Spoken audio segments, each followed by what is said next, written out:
Bom, eu gostaria de estar lendo em Daniel, capítulo 3, do versículo 16 ao versículo 18.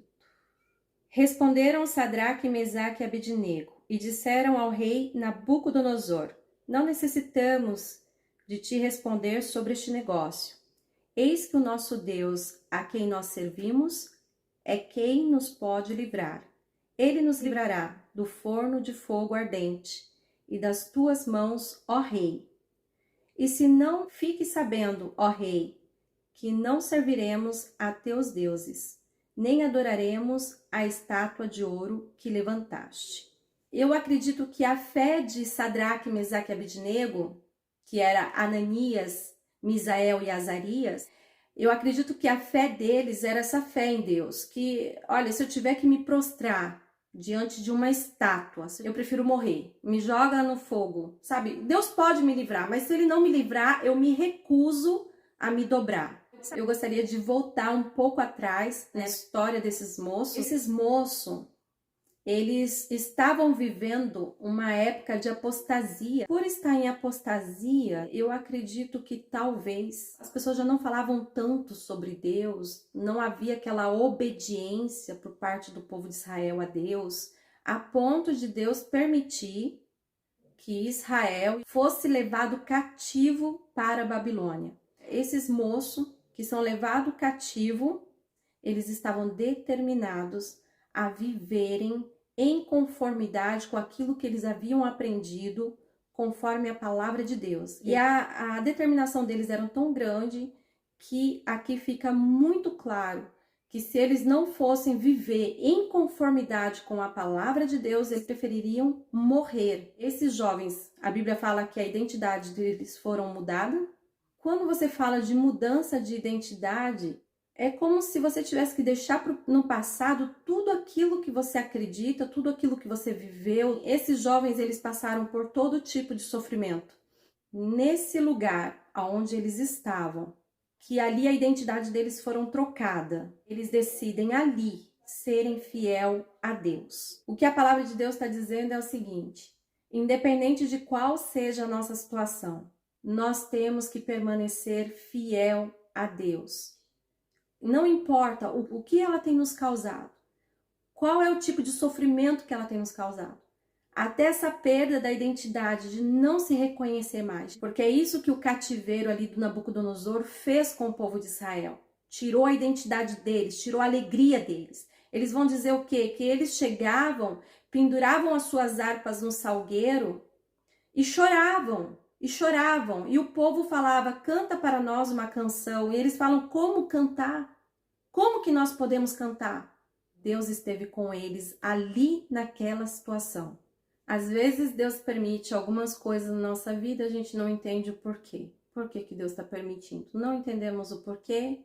O cativeiro é tudo aquilo que tira de nós aquilo que a gente mais ama e nos submete a situações que a gente não quer estar, que a gente não quer viver, né? Às vezes uma pessoa que ela está cativa, vamos supor, ela não consegue orar.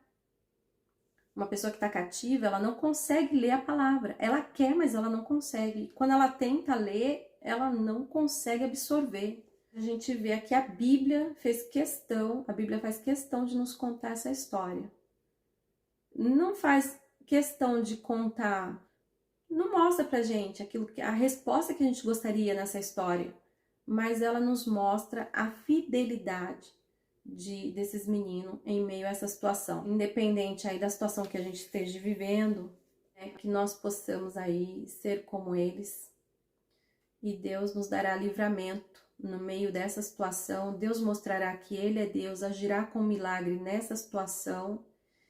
E o nome dele será glorificado, né? E Ele nos colocará como autoridade nessa situação.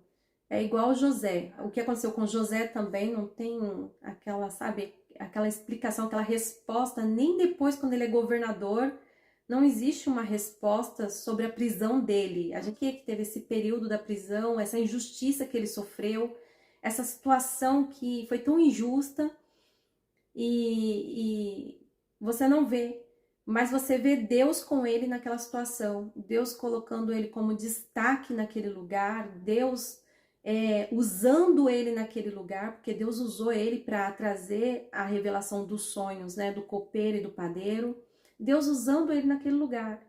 A palavra de Deus, ela nos mostra como nós devemos agir em todas as circunstâncias. E o que a palavra de Deus está nos mostrando hoje é isso. Às vezes o que você está passando não tem resposta, não tem causa, não tem nada que você pergunte vai responder o que você está passando.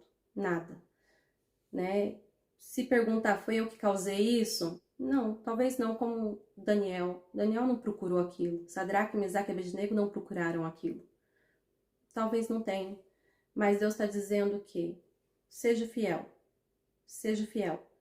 sabe? Mesmo nessa situação, permaneça fiel. Não se contamine, sabe? Não se contamine e não se prostre, sabe? Não se prostre. Porque Deus tem te dado autoridade mesmo nessa situação. E Jesus desceu do céu para vir a essa terra. Eu acho que era pior do que a Babilônia. Quando alguém vive no céu e vem para a terra, eu acho que é pior do que esse cativo na Babilônia. E Jesus sofreu tudo que um ser humano pode sofrer na terra, porque a Bíblia diz que ele sofreu todas as nossas dores. Tudo que um ser humano pode passar, Jesus passou. E ele passou por tudo nessa terra. Mas mesmo assim, mesmo ele vivendo num ambiente totalmente diferente do seu ambiente, ele tinha autoridade aqui na Terra. Você tem autoridade dentro dessa situação. E autoridade para quê? Para sair dela? Às vezes não, mas para permanecer nela fiel a Deus. Para dizer, eu não me contamino, eu não me prostro. Eu tenho uma visão assim, né? Eu vou ser bem rapidinho pra gente já terminar, porque já tá muito tarde, mas eu tenho essa visão. Nós, como igreja, nós fazemos parte do corpo de Cristo. Não sei se eu tô errada nesse meu pensamento, tá? Então, assim, eu fico assim meio com medo de falar, porque às vezes pode ser que seja, sei lá, eu tenho medo de ser uma heresia, mas eu acredito que não. Nós fazemos parte do corpo de Cristo, e eu acredito assim, que o tempo do descanso de Deus, porque Deus faz a terra em 6 dias e descansa no 7º dia. Então eu acredito assim que esse tempo do descanso de Deus ainda não chegou. Esse descanso de Deus está escrito lá em Hebreus, que vai ser dado a todos nós, esse dia de descanso. Então, se o descanso de Deus ainda não chegou, então quer dizer que nós estamos vivendo o 6º dia, tá? Nós não estamos vivendo o 7º dia, porque o 7º dia é o 7º dia do descanso de Deus. Nós estamos vivendo o 6º dia. E qual é o 6º dia? O 6º dia é o dia da crucificação de Cristo. Então, o que Cristo vai dizer para os seus seguidores? Se vocês querem vir após mim, negue-se a si mesmo, tome a sua cruz e segue-me. Nós estamos vivendo esse dia de nós tomarmos a nossa cruz e seguirmos a Cristo. Então, quando nós tomamos a nossa cruz e seguimos a Cristo, o que tem nos aguardado? O que tem nos aguardado é sofrimento. Então, assim, nós estamos nesse período de pegarmos a nossa cruz e seguirmos a Jesus. Vai vir agora o dia do descanso. A vinda de Cristo está muito próxima. Então, assim, vai vir esse descanso para nós. Vai vir essa nova semana para nós. Aonde não existe mais a morte, aonde não existe mais a dor, aonde não existe mais a lágrima, aonde não existe mais tristeza, aonde nós seremos totalmente restaurados, transformados, mas nós estamos nesse 6º dia de dor, de sofrimento, de cruz, de açoites. Nós estamos vivendo esse 6º dia.